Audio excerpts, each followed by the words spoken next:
So listen, everybody that's on or everybody that will be on, I am Dr. Vonda Wright. I'm an orthopedic surgeon, and I have been friends for nearly 20 years with this marvelous creature in the bottom of the screen. That's me. That's Marvelous right.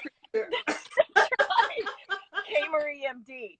Now, we're doing this amazing thing called The Docs because we are going to bring to you conversations on the bleeding edge of health, of science, and society.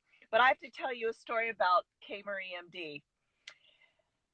Or first, I'll tell you that when I go to the operating room, there's a couple things that are always there. I am always wearing pearls because that's just my little brand in the OR. Pearl earrings, pearl necklace. But it was this doctor whom I rotated with on the very first rotation that I was ever a doctor. I was barely a doctor. I graduated and then doctor.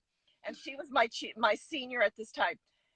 We did not go to the operating room without lipstick on under our mask. And we still wear lipstick. You see, we still have our lipstick on. We do. And it's always with me. So I almost took my lipstick to show you the color of what I was wearing today, too. see, we should coordinate. In fact, we should get a sponsor like Bossy Lipstick to supply us with lip wear. That's right. Surgeons wear lipstick. Under our masks, people. So we're doing this for a couple reasons, right? And please interrupt me. We're doing this because we've been at surgery a very long time and we have things to say and frankly, a lot of opinions, right? But there's so much to talk about right now. I know you're going to talk about this article that came out and we're going to discuss why women surgeons aren't just little men. That's right. Yeah. And then I'm going to relate that. And we're going to talk about this thing that is so prevalent in today's society called Yentl syndrome. And then we have so much to say. So, I mean, that's right. K. Marie MD, we might have to do this more than once a week because that's right. I'm not kidding. So much to say. Let's talk about it. So what's up with this? Talk about it. What's up with this thing?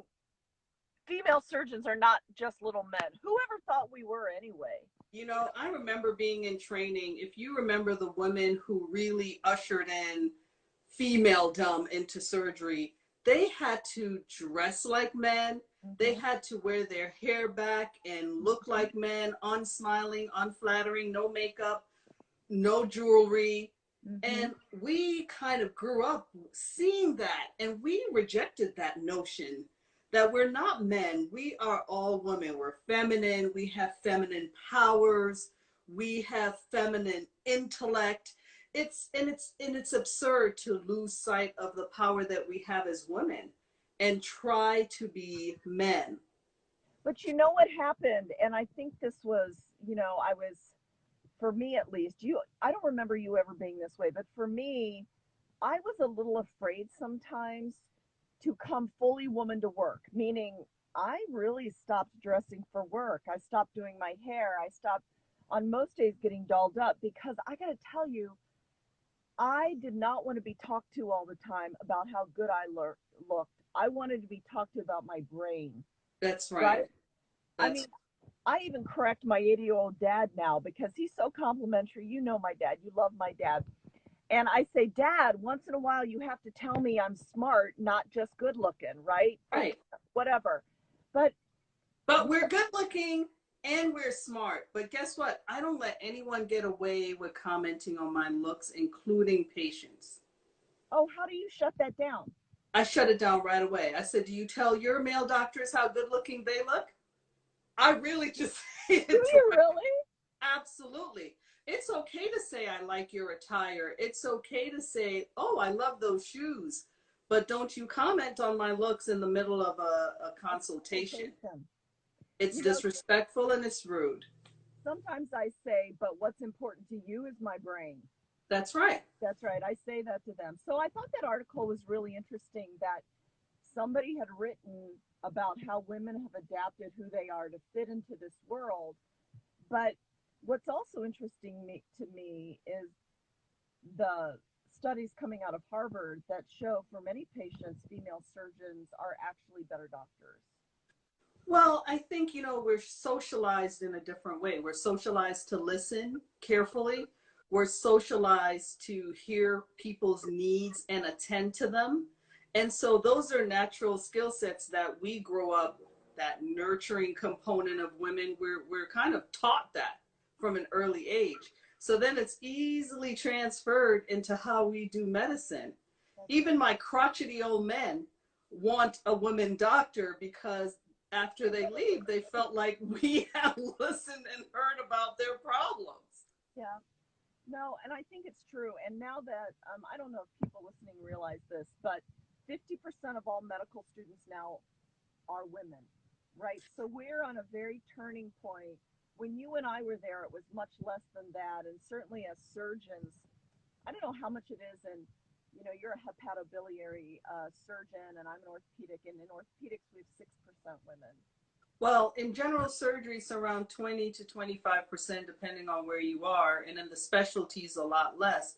But, for me, I feel like as a Gen Xer, we came in and we just held our heads down and we did the work. We didn't create any fuss. We just focused. And now I see that younger women are facing a lot of what we were trying to overcome. And I'm like, wait, we were the young ones and that was a problem for us. You're telling me they still have to adapt in an environment where they have to silence who they are as women, and God forbid you're a woman of color. Then you have to also silence that part of you and assimilate into a dominant culture. And it's really, really challenging. And you see how I wear my hair, how I wear my makeup, how I present to work in bright colors. I literally fight against that notion every single day. And I know you do too. Yeah.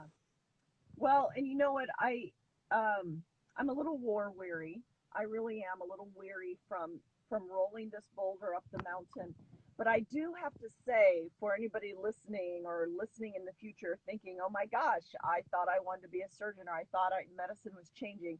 I feel the tectonic or whatever is when the The earth tectonic plates are tectonic shifting. plates. I feel them shifting because in orthopedics, let me tell you the story of you. You are my daughter's godmother, or as my daughter likes to say, her grandmother, which is That's right. I'm her grandmother. Yeah, Kay Reed is not old enough to be her grandmother, but I actually am. Kay MD is not that old. But yeah, if I had her when I was 17, I mean, please, let's Right. not go there. But oh, I got off topic. I don't remember what I was going to say because we're talking about my daughter. Oh, the young women today, the tectonic plates are moving because when I had my daughter, I was sitting for my oral boards, which is in orthopedics. I don't know how it is in general surgery. You spend 2 days defending your first year cases to faculty. Well, my daughter was still breastfeeding, and I thought my boobs were going to explode. Oh my gosh. I know because there were no breaks. There was no, oh, I got to go feed this baby. But I'm so proud of the young women who are in their 30s now because there's enough mass of them that they now get extra time. That's right. They can step away from their exam. So I feel like progress is being made even in surgery as it is around the world. And articles like the one we started out with that female doctors are not just little men. But I do want to comment before we pivot topics that the truth is both you and I have benefited from the he for she's, right? I don't want anybody listening to believe that we are anti-men, we hate men. I That's love right. men. I'm married to a man. That's right. Married to a wonderful man. And our mentors, you have this profound surgical mentor who happens to be a man, and my chairman in my own department really gave me opportunities. So what we're saying is not that we hate men surgeons.